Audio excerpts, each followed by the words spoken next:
안녕하세요. 안녕하세요. 굿모닝 IT에 근무하는 김성태라고 합니다. 반갑습니다.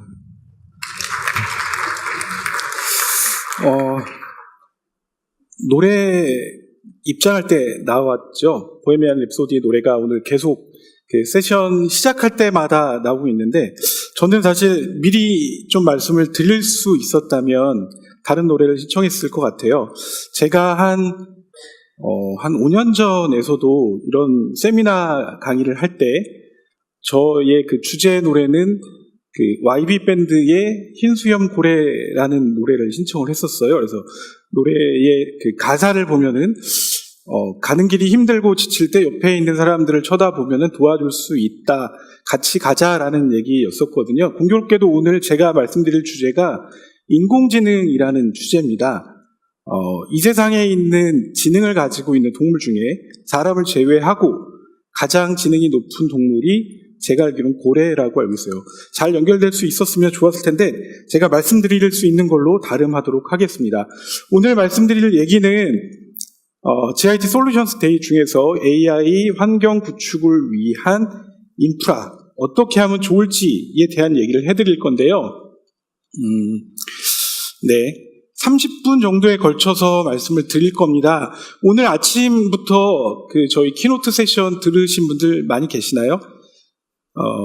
MS에서 그리고 엔비디아에서도 많이 말씀해 주시고 카이스트 대학교의 교수님까지도 말씀을 해주셨던 얘기입니다. 인공지능에 대한 얘기는 너무나 광범위하게 우리 생활에 다가와 있는 그런 주제죠. 그래서 오늘 주제를 인공지능, 머신러닝, 딥러닝 구축을 위해서 과연 어떠한 인프라를 준비해야 되는지에 대해서 이해하기 쉽고 재미있게 한번 준비를 해보려고 합니다.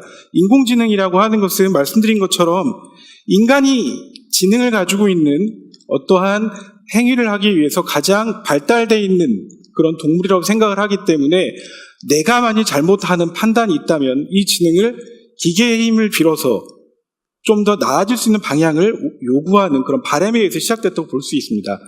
보시는 것처럼 인공지능이라는 단어가 시작된 건 아시겠지만 1950년대부터 시작이 됐습니다.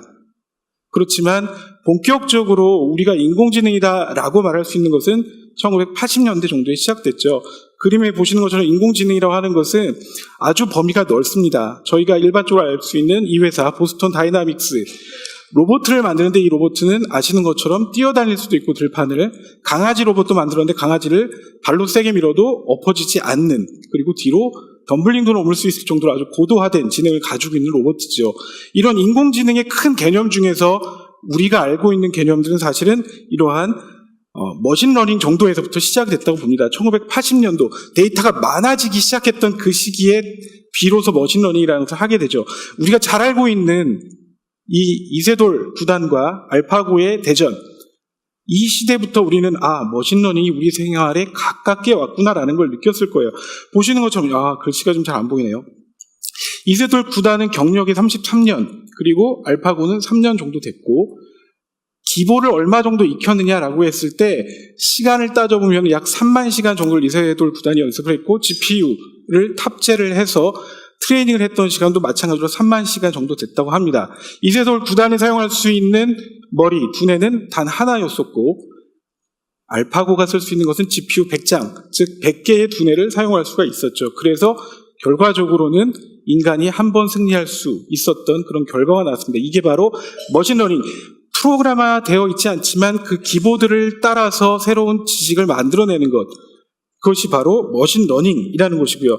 마지막으로 딥러닝이라는 것이 비즈니스 측면에서 가장 많이 제시되고 있죠. 신경망이라고 하는 두뇌의 네트워크와 가장 유사하게 만드는 겁니다. 이 기술을 이용해서 우리는 할 수 있는 게 사물 인식이라는 겁니다. 지난 주말에 제가 가족들과 한번 이렇게 여행을 좀 다녀왔어요. 그래서 벚꽃을 좀 보고 왔는데, 벚꽃 옆에 있는 조그만 야생화가 피었는데 이 꽃이 뭔지를 모르겠더라고요. 근데 저희 큰애가 묻더라고요. 이 꽃은 뭐예요, 아빠? 저는 알 수가 없었어요. 처음 보는 꽃이었기 때문에. 방법이 있었죠. 핸드폰을 열고 사진으로 찍으면 그 꽃이 무슨 꽃이라는 것을 알려주는 세상입니다. 인공지능 쪽으로 이미지를 계속해서 학습을 하고 그 꽃이 뭐다라는 것을 정확하게 내릴 수 있는 게 바로 딥러닝을 통해서 가능한 것이죠. 또한 자동 번역, 여러분들 몇 년 전까지만 하더라도 지사의 번역기를 쓰시던 분들 어떠셨나요? 번역이 이상하게 되면 대부분 뭐라고 얘기했냐면 그걸 돌렸구나 라고 얘기했어요. 번역기 돌렸네? 그 정도로 저희는 그걸 쓰지 못할 정도 수준이었었죠. 지금 저는 솔직하게 말씀을 드릴게요. 영문 매뉴얼을 오른쪽 창에 띄우고 한쪽에는 번역기를 띄워놓습니다. 그리고 긁어서 번역을 돌려봐요. 너무나 잘 맞습니다. 놀랄 정도로. 와, 어떻게 이렇게 잘해주지? 제가 이렇게 번역을 돌림으로 인해서 이게 무슨 기능이냐? 트레이닝을 시키고 있는 거죠. 딥러닝 트레이닝을. 제가 번역을 계속 시킴으로 인해서 그 번역 결과는 훨씬 더 좋아지는 그런 결과를 보고 있습니다. 마지막으로 저희가 잘할 수 있는 자율주행. 여기서 자율주행 해보신 분 있으신가요? 한 분도 없으세요? 국내에서 자율주행을 하고 있는 곳이 한 군데 있습니다. 판교에서 판교역 주변을 약 5km 정도를 셔틀버스가 운행을 하고 있어요. 물론 지금 시범 서비스라서 약 25km, 시속 25km 수준으로 그 5km 정도를 돌고 있습니다. 지난해 11월경에 처음으로 일반인들이 탑승했던 그런 일반인 대상으로 돌렸던 적이 있습니다. 타셨던 분이 한 분인데 너무나 재밌었고 뛰어난 경험이었었다. 그리고 탑승했다는 자격증까지 인증서까지 받았다라는 걸 블로그에서 본 적이 있어요. 저희가 자율주행을 해본 적이 없을까요? 있어요. 뒤에 좀 말씀드릴게요. 저는 자율주행을 해본 적이 있습니다. 지난 주말에 지방 여행 가는 길에도 자율주행을 했었습니다. 어떤 얘기인지 말씀드리도록 하겠습니다. 이 AI, 자율주행을 얘기하다 보니까 길었는데요. AI 환경을 적용해서 이익을 볼 수 있는 업계는 상당히 많습니다. 보시는 것처럼 제조업계에서는 유지 보수를 얼마나 잘할 수 있는지, 그리고 품질을 최적화할 수 있는지, 그리고 공장 간의 운영계와 현장계 간의 네트워크를 얼마나 잘해서 불량률을 얼마나 줄일 수 있는지, 모든 것들을 인공지능을 이용해서 구현할 수 있는 그런 예시가 되겠습니다. 두 번째, 통신 같은 경우에는 품질도 좋아야 되고 음성으로 주고받는 거다 보니까 주로 음성 인식 서비스, 챗봇 같은 것이 인공지능 서비스를 적용할 수 있는 그런 분야가 되겠습니다. 마찬가지로 유지보수나 네트워크 최적화를 위한 여러 가지 데이터를 가지고 신경망에 돌려서 새로운 좋은 결과 얻어내는 기술을 사용할 수 있겠죠. 그리고 의료진은 여기 나와 있는 단순한 가상 보조원이라든지 신약 발견 이런 것도 있겠지만 국내 스타트업에서는 상당히 이런 의료계에 많은 시도를 하고 있습니다. 특정 엑스레이 사진 혹은 MRI 사진을 가지고 암이 발생할 수 있는지, 의사는 진단을 내릴 수 없지만 AI는 그게 확률 몇 %로 암 진단이 됐습니다라는 걸 내릴 수 있죠. 이런 것처럼 인공지능이라고 하는 것은 모든 업계에 많은 긍정적인 효과를 주고 있는 게 사실입니다. 정부 국방에서는 정찰, 첩보 여러 가지 내용들이 있겠죠. 다 아시는 것처럼 무인기가 떠서 지도를 찍고 그 지도를 가지고 인공지능으로 돌려서 어디에 적들의 기지가 있는지, 어떠한 무기가 배치되고 있는지를 확인할 수가 있겠습니다. 금융 쪽에서는 사기 탐지, 그리고 법률 문서 자동화라고 있는데 금융 같은 경우에는 계약을 맺을 경우에 엄청나게 많은 법률적인 문서들이 생겨나고 그거를 관리해야 된다고 합니다. 그 모든 것을 새로 만들 필요 없이 인공지능을 돌리게 되면 특정 보험을 가입하게 됐을 때 약관이 어떤 것이 나오는지를 미리 예측을 해서 그 서비스를 제공할 수 있게 되는 것이죠. 또한 유통 쪽에서는 얼마나 최적화된 유통 서비스, 재고 관리를 해낼 수 있는지라는 것이 중요한 요소가 될 것입니다. 그리고 마지막으로 자동차 분야, 미리 말씀드렸고요. 그 다음에 에너지 분야에서는 광물을 채굴 했을 때 얼마나 좋은 광물들이 있는지, 유지보수를 얼마나 더 획기적으로 잘할 수 있는지에 대한 것들을 아실 수가 있겠죠. 그리고 미디어 엔터테인먼트를 잘 쓰는 방법은 빅데이터를 분석해서 선제적으로 고객에게 추천할 수 있는 엔진을 만들어내는 그런 방식이 될 것입니다. 이것에 대한 얘기는 잠시 후 다음 세션 키노트에서도 좀 더 말씀을 드리도록 하겠고요. 오늘 제가 AI 환경 구축을 위한 인프라에 대한 얘기로서 오늘 주로 말씀드릴 얘기는 바로 자율주행에 대한 얘기를 말씀드리도록 하겠습니다. 왜? 여러분들이 가장 관심을 많이 갖고 있고, 제가 좀 전에 말씀드린 것처럼 모두 이미 경험을 갖고 계신다라고 말씀을 드렸기 때문에 그게 무슨 의미인지에 대해서 말씀을 드려보도록 하겠습니다. 왜 자율주행을 AI, 딥러닝, 머신러닝의 사례로 선택을 했을까요? 저는 여러 가지를 알 수가 있어요. IoT 기술, IoT는 여러 사물에서 인터넷을 통해서 데이터가 발생이 된다는 것이죠. 자동차를 잠깐 예를 들어볼게요. 요즘 나온 자동차 계기판에는 여러 가지 요소들이 나옵니다. 외부 온도는 얼마인지, 저는 최근에 갑자기 경고 메시지가 떴어요. 와이퍼액이 부족하니까 보충하십시오. 그리고 타이어를 공기압이 낮으니까 올리십시오라는 센서에 의한 데이터를 받았습니다. IoT 기술들. 그리고 또한 저는 결혼하기 전에 집사람이랑 차로 데이트를 하다 그런 얘기를 한 적이 있었어요. 집사람한테. 옆차가 운전을 하는데 갑자기 끼어들거나 무례하게 운전을 하는 경우도 있겠죠. 제가 방어 운전을 하면 되지만, 그렇지만 그 상태에서 제가 옆차한테 뭐라고 과한 얘기를 할 수가 없었습니다. 옆에 데이트를 하고 있었기 때문에. 그래서 제가 집사람한테 한 얘기가 있어요. 야, 이럴 때는 자동차하고 자동차 혹은 운전자와 운전자 간에 대화를 할 수 있는 네트워크가 구축되어 있으면 정말 좋겠다. 앞에 있는 7463, 나 앞에 끼어들 거예요 라는 얘기를 하면 7463 그 번호는 차가 운전을 천천히 할 수 있겠죠. 제가 생각했던 건 운전자 간의 네트워크가 됐으면 좋겠다라고 얘기했지만 지금은 어떤가요? V2V. 자동차 간의 대화를 해낼 수 있는 센서 데이터들을 하고 있는 중입니다. IoT 기술들, 많은 데이터, 센서 데이터, 옆차와의 간격, 차선 얼마나 잘하고 있는지 이런 데이터들이 다 IoT라고 볼 수가 있겠죠. 두 번째, 이렇게 많은 데이터들이 발생한 것을 얼마나 좋게 정규화해서 분석해낼 수 있을 것인가. 그래서 이 차선을 내가 이탈할 확률은, 옆차가 내 차선으로 돌아올 확률은 빅데이터 분석을 해내야 되는 거죠. 그 다음에 그렇게 들어왔을 때 이 많은 데이터를 가지고 어떻게 하면 조금 더 내가 운전에 대한 관여를 안 하면서도 안전하게 운전할 수 있을까? 인공지능으로 분석을 해야 되는 것입니다. 인공지능으로 분석해낸 이 데이터를 가지고 즉각적으로 분석하기는 상당히 어렵죠. 외부에서 나온 데이터들도 있기 때문에 외부 환경 데이터, 기후 데이터 다 합쳐야 됩니다. 이런 데이터는 차 내부에 있는 센서를 할 수 없는 외부의 데이터이기 때문에 이 외부 데이터는 바로 클라우드에서 분석해내는 대량의 빅데이터를 가지고 클라우드를 이용을 해야 되는 것이죠. 마지막으로 자동차라는 것을 잘 보면은 우리는 이것을 더 이상 자동차라고 생각하지 않고 움직이는 가장 큰 핸드폰 혹은 통신 장비라고 얘기도 합니다. 즉 모바일 기술이 적용됐다는 것이죠.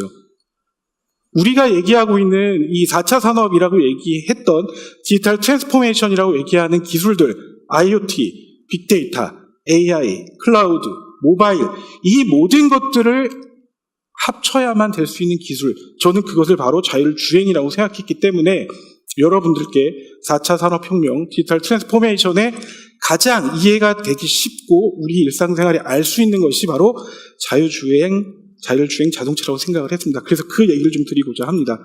오늘 오전에도 이 얘기가 나왔어요. 엔비디아 지사장님께서 미국 자동차 공학회 혹은 미국 도로안전국에서 나온 자율주행 자동차의 단계가 0을 제외하고 5개가 있다.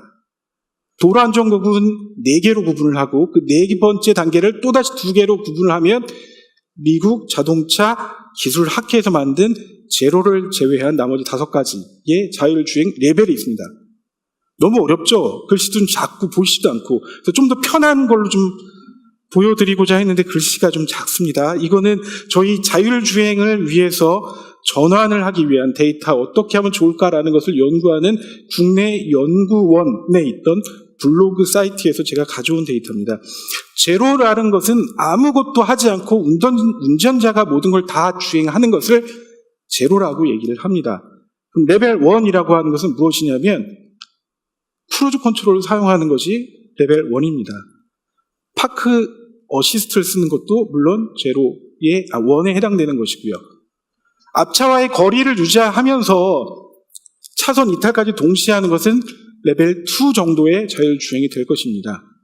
그리고 레벨 4 혹은 레벨 5는 완벽하게 시스템이 제어를 하면서 운전석에 사람이 있지 않아도 주행이 가능한 수준을 레벨 5라고 얘기를 합니다. 자, 제가 왜 여러분들께 자율주행을 해보셨냐고 여쭤봤고 모두 다 해보셨을 거라고 말씀드린 이유는 이거죠. 레벨의 차이는 있지만 크루즈 컨트롤 써보셨던 분, 차선 이탈 방지 시스템이 장착되어 있는 차를 운전해 보신 분, 레벨의 차이는 있지만 우리는 이미 자율주행 자동차를 운영해 본 경험이 있는 것입니다. 그러면 저를 포함해서 여기 계신 분들은 그러면 그 수준의 자율주행을 원하시나요? 그렇지 않죠. 완벽하게 저는 아무것도 안 하고 운전석에 앉지도 않아도 되는 자율주행 자동차가 탄생되고 사용할 수 있기를 바랍니다. 그것이 언제냐? 엔비디아 지사장님은 앞으로 10년 후라고 말씀을 하셨어요. 제가 본 자료는 2025년, 앞으로 6년 후면 가능합니다. 현재까지 우리는 자율주행을 완벽하게 해보진 못했지만 여기 계신 모든 분들은 약 6년 후에는 자율주행이 가능한 차를 운전하고, 자리에 앉아서 계실 수 있는 그런 시대가 곧 올 것입니다. 자율주행 자동차, 어떤 기술이 있어야 되는지에 대해서 말씀을 드려보겠습니다. 좀 어려운 거예요. 사실 여기서부터는 복잡한데 그냥 저희가 이해할 수 있는 수준으로, 제가 이해했던 수준으로 말씀을 드려보겠습니다. 자율주행 자동차를 하기 위해서는 크게 3단계의 복잡한 절차가 있습니다. 도로 상황이 어떤 것인지를 자료를 취합을 해야 되죠.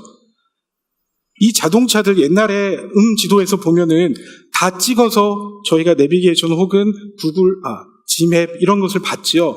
그 사진들을 다 모아서 태그를 하고 그 사진들을 통해서 우린 주소 검색을 했습니다. 지금은 그 데이터들을 모두 모아서 돌리지요. 어떻게? 라벨링을 하고 나서 이 그림에 있는 사진은 자동차, 대형 트럭이다. 옆에 있는 건 신호등이고 하늘 기운을 어떻다라는 라벨링을 모두 합니다. 데이터 취합을 해서. 라벨링을 하고 나면 이 데이터를 가지고 트레이닝 할 수 있는 그런 알고리즘 개발을 시작을 하는 거죠. 학습과 시험을 하는 그 라벨링된 데이터를 가지고 돌립니다. 이때부터 사실은 GPU라고 하는 트레이닝, 패러럴 프로세싱을 할 수 있는 그런 자원들이 필요하게 된 거죠. 그리고 계속 돌려요. 학습을 하다가 이게 괜찮은 건가? 라고 알고리즘을 만들어오면 그 알고리즘을 시험 검증을 한번 돌리게 되는 것입니다. 여러 가지 셋을 만들죠. 그 셋을 만들어서 GPU 팜에서 돌리게 되는 겁니다. 그러면 어떤 것이 문제였는지 조정을 하고 그 배포를 통해서 그 배포된 내용들을 다시 한번 자율주행을 하고 있는 차에다 다 심습니다. 그럼 이 자율주행을 테스트하는 차들은 도로를 나가죠. 자율주행 테스트를 합니다. 그러다가 내가 마주치게 되는 그 위험, 새로운 정보를 다시 게더링해서 또다시 그것을 라벨링을 하고 그 먼저 있었던 학습된 데이터에다 추가적으로 데이터를 또 넣게 되는 거죠. 이런 과정이 계속적으로 반복이 됩니다. 데이터를 수집하고 라벨링하고 트레이닝하고 조종하고 배포하고 다시 검증하는 단계. 이 단계들을 거쳐야지만 가장 우리가 알 수 있는 최적의 자율주행 알고리즘을 차에다 심을 수 있는 상황이 되는 것입니다. 상당히 좀 어려워요. 글씨도 좀 작고 이렇게 작을 줄 몰랐네요. 작았다면 좀 더 크게 했을 텐데 데이터 수집 얘기는 보시는 것처럼 외부 데이터, 다른 차량 혹은 스마트시티, 스마트시티는 뭘까요? CCTV에 있는 혹은 제가 아까 제로셔틀이라고 하는 자율주행 버스가 제로셔틀이 있는 곳이 판교라고 말씀드렸죠. 왜 판교가 가능하냐면 스마트시티 제1번지에 도로마다 많은 센서와 많은 CCTV, 많은 도로 주행을 위한 데이터들이 구비되어 있는 지역이 바로 판교이기 때문에 가능한 겁니다. 외부 데이터들을 긁어 모아서 스마트 장비에다 나오는 그 데이터를 모두 모아서 외부의 데이터들을 기타 센서, 카메라, 차량이 달고 있는 라이다라고 하는 빛과 레인지를 검색할 수 있는 이 모든 데이터를 가지고 만들어내는 거죠. 라벨링을 또 합니다. 신호등은 뭔지, 사람은 뭐였는지, 앞차와는 뭔지, 거리는 얼마나 됐는지를 또 취합을 하죠. 그래서 필요한 것들을 보면은 밑에 센서들을 많이 좀 보실 수가 있어요. 여기 좀 잘 안 보이시는데 여러 가지 회사가 있죠. 무슨 프리스케일, NXP, 퀄컴 있습니다. NXP라는 회사를 제가 어제 잠시 좀 검색을 해봤더니 상당히 유명한 회사였어요. 왜 그러냐? 지난달에 삼성전자에서 엄청난 돈을 주고 인수를 시도했던 회사입니다. 이 회사는 글로벌하게 자동차용 반도체를 만드는 회사입니다. 프로세서를 탑재할 수 있는 거죠. 왜? 자율주행을 처리할 수 있는 칩을 만드는 회사였고 삼성전자는 일반 반도체가 아니라 그 칩을 인수해서 자율주행에 앞서갈 수 있는 기틀을 마련하겠다라는 의도로 읽힐 수가 있을 것 같습니다. 취합을 한 데이터는 센서 데이터 정주화를 해야죠. 데이터 사전 작업, 정제화를 막 한다고 보실 수 있고요. 이 데이터를 가지고 테스트를 할 수 있는 가장 이상적인 모습으로 만들어야만 합니다. 외부 데이터, 말씀드린 것처럼 기온 이런 것들을 같이 취합을 할 것이고요. 그래서 이 모델들을 우리가 진짜 알고리즘이 가능한 수준인지를 확인을 해야 되는 거죠. 세트별로 나눠서 구성을 하게 됩니다. 학습을 했느냐 그렇지 않느냐, 알고리즘은 미학습되어 있는 그쪽 알고리즘도 계속 확인을 하게 되는 거죠. 그리고 트레이닝된 어느 정도의 성과가 나와 있는 알고리즘을 가지고 모델 검증을 하는 거죠. 이 검증하는 방식은 실제 도로를 주행하는 수십 대 수백 대의 차량에다가 탑재를 할 수도 있고, 그렇지 않으면 시뮬레이션으로 소프트웨어적으로 돌려볼 수도 있습니다. 그래서 최적의 결과를 다시 얻을 수 있고, 그것은 새롭게 동시에 취합된 그 데이터를 가지고 다시 라벨링과 검증, 배포, 테스트를 거쳐서 또다시 나가서 테스트를 하는 단계를 거치게 되는 거죠. 수많은 데이터들이 쌓이고 수많은 시간들이 계속 쌓여야지만 자율주행이라고 하는 최고의 수준의 주행이 가능한 그 시기가 올 걸로 생각이 됩니다. 그러면 제가 보면 외부에서도 자율주행 딥러닝 알고리즘을 만들고 차량 내부에도 있다고 말씀드렸죠. 결국에는 차량 내부의 칩에서 만들어진 차량 내부 데이터, 센서 데이터를 가지고 칩에 트레이닝을 또 시키고, 외부에서 온 데이터를 가지고 다시 한번 연결을 해야 하고, 그러기 위해서 우리가 해결해야 될 주요 과제는 바로 외부, 그리고 내부 데이터들을 얼마나 효율적으로 그리고 빠르게 네트워크화해서 데이터를 쉐어링할 수 있느냐가 중요하죠. 그래서 나온 네트워크 기술이 오늘 아침에 잠깐 나왔지만 5G라는 게 되는 것이죠. 5G 기술이 있어야지만 우리는 자율주행 혹은 또 다른 머신러닝, 딥러닝의 기술을 채택을 할 수가 있는 그런 상황입니다. 그래서 보시면 클라우드에서 데이터를 테스트를 해보고, 코어에서 학습 데이터, 알고리즘을 검색을 해내고, 엣지, 자동차들이 실제 도로 주행을 하면서까지 데이터를 취합한 것을 서로 모을 수 있는 기술들, 결국 자율주행이라고 하는 데이터들을 알고리즘을 정확하게 만들기 위해서는 클라우드와 코어 그리고 엣지에 있는 모든 데이터들을 아주 이상적으로 만들어서 트레이닝을 시켜야만 한다는 것을 알 수가 있습니다. 그러면 지금까지 자율주행이라는 예를 들어가지고 말씀을 드렸어요. 인공지능, 머신러닝, 딥러닝 알고리즘, 그러한 비즈니스를 채택을 해야 되겠다. 우리의 생활이 나아지기 위해서라는 말씀을 드렸는데, 고려사항이 있겠죠. 개발자들 입장에서 좀 말씀드려볼게요. 당장 해야 되겠다. 지금 여기 계신 분들 중에서 개발 혹은 인공지능에 대한 이니셔티브를 갖고 싶어 하시는 분이 계시다면 이런 생각이 드실 거예요. 빨리 해야 되겠네. 지금이라도. 그러기 위해서는 자원을 써야 되는데 무엇이냐. CPU 기반의 x86 서버는 더 이상 안 된다는 거죠. 제가 지난해에 인공지능 관련된 컨퍼런스를 미국에 갔다 왔는데 카메라가 달려있어요. 카메라가 저를 보고 있고 제가 표정을 지으면 앞에 있는 화면에 제 표정이 이모티콘으로 나타나고 있더라고요. 웃고 있는 모습이 혹은 찌푸리고 있는 게. 카메라에서 인식한 것을 바로 이모티콘으로 보여줄 수 있는 것이고, CPU가 처리하는 꽃 분간하는 것은 1초에 6건 정도 된다면 GPU를 돌리면 순간적으로 3, 400개 이상의 꽃 이미지를 처리할 수가 있어요. GPU로 이용을 한다면. 훨씬 더 인공지능 처리를 위해서는 GPU가 필요한 것이죠. 강력한 GPU가 필요하다는 것이고. 그렇지만 IT라고 하는 것은 예산이 언제든지 쓸 수 있는 무한정은 아니에요. 그래서 아주 저렴한 방식을 취해야만 하는 것이죠. 그럼 도입을 하기로 결정을 했어요. 도입을 할 때 고려해야 될 것이 무엇인지 좀 얘기를 해보겠습니다. 내가 원하는 처리 속도는 몇 페타플롭스가 필요해. 그러면 GPU 서버를 몇 대, 어느 정도 수준으로 사야 하지? 나와 있지가 않아요. 그래서 물어봅니다. 몇 대 정도 사야 됩니까? 그거 많을수록 좋아요. 한 10대 클러스터 묶어 쓰시면 됩니다. 가격은요, 10억이 넘어갑니다. 그렇게 하실 수는 없겠죠, 시작을. 그래서 추정에 의해서 하는 것은 전혀 도움이 안 되고 정확한 수치가 있어야만 될 것입니다. 그리고 내가 사용하고 있는 것들을 얼마나 잘 배포할 수 있는지, 알고리즘이 얼마나 잘 만들어져 있는지를 어떻게 구매할 때부터 잘 이용할 수 있어야 되는 것이죠. 또 하나, 내가 필요한 GPU 서버를 여기서 구매를 하고 GPU와 데이터 저장 장치를 연결할 네트워크를 또 다른 업체에서 사고, 저장 장치는 제3의 또 공급 업체에 요청을 해서 샀습니다. 문제가 발생해요. GPU를 처리하려고 하는데 뭔가 처리가 안 돼요. CPU 하는 것보다 더 안 됩니다. 누구 문제죠? 누구 문제인지 알 수가 없어요. 그러면 저는 세 업체를 다 불러봅니다. 이 업체 들어와 보세요. 얘기해 보세요. 저쪽의 문제네요. 이쪽의 문제네요. 고객은 가세요. 처리 못하면 그냥 가세요. 이렇게 되는 거죠. 고객이 다시는 그 업체들이랑 거래하려고 할까요? 안 하죠. 저 같아도 안 해요. 그래서 필요한 것은 사전에 검증되어 있는, 사이징이 이미 예견되어 있는, 내가 사용하는 것은 예측 가능한 성능을 내고 있는 그런 장비들로 구매를 하시는 게 정말 좋습니다. 그 장비들이 무엇이는지 간략하게 동영상을 좀 보면서 말씀드려볼게요. 엔비디아의 DGX라고 하는 GPU 서버입니다. 두 가지 제품군이 지금 보이죠? DGX 워크스테이션하고 DGX1이라는. DGX는 하드웨어뿐만 아니라 소프트웨어로도 참 괜찮은 것 같아요. 컨테이너 기반에서 올려야 되는 것이 있고, GPU라고 하는 처리 시스템이 8개까지 꽂혀있고, 뭐 그런 얘기들이 좀 나옵니다. 보시는 것처럼 DGX 워크스테이션은 일반적으로 연구소에서 교수님들이 쓰시는, 그냥 쌓아두고 쓰는 데스크탑 수준을 의미합니다.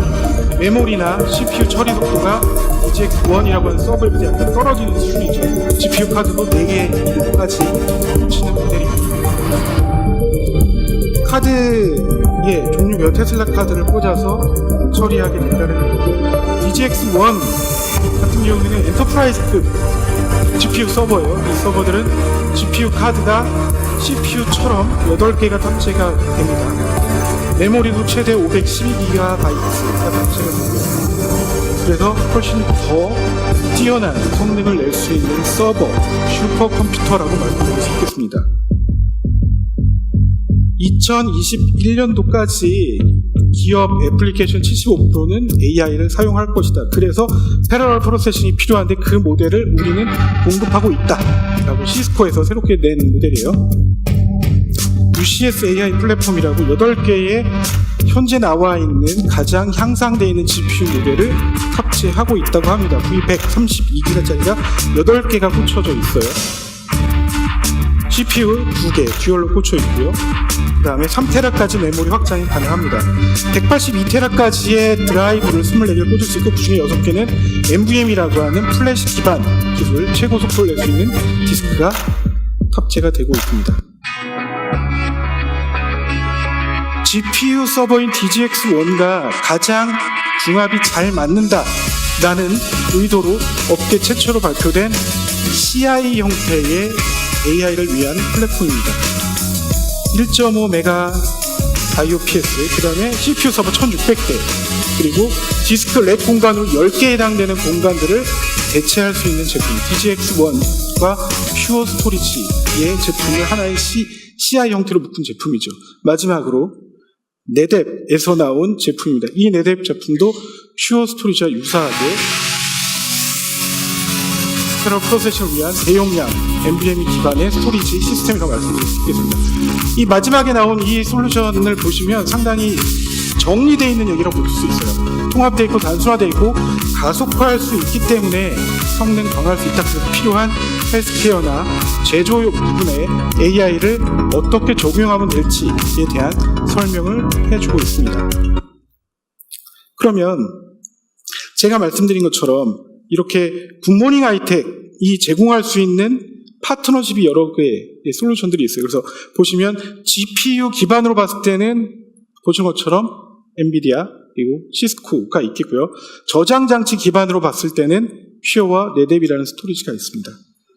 DGX1과 연관돼서 저장 형태를 구하는 솔루션들은 바로 에이리라고 하는 제품과 온탑 AI라고 하는 AI를 위한 준비되어 있는 인프라를 저희는 CI 형태로 제공을 합니다.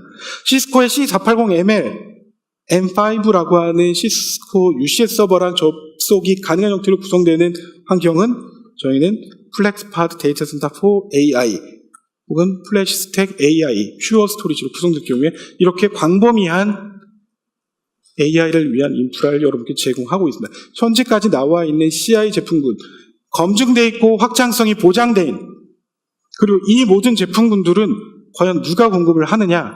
굿모닝 아이텍에 모두 제공을 할 수 있습니다. 굿모닝 아이텍에 누가 공급을 하느냐? 제가 속해 있는 CIA 사업본부에서 모든 제품을 제공하고 있습니다.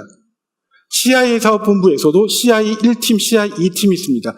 1팀에 있는 모든 엔지니어들이 이 제품군들을 모두 다룰 줄 알고 2팀도 마찬가지입니다.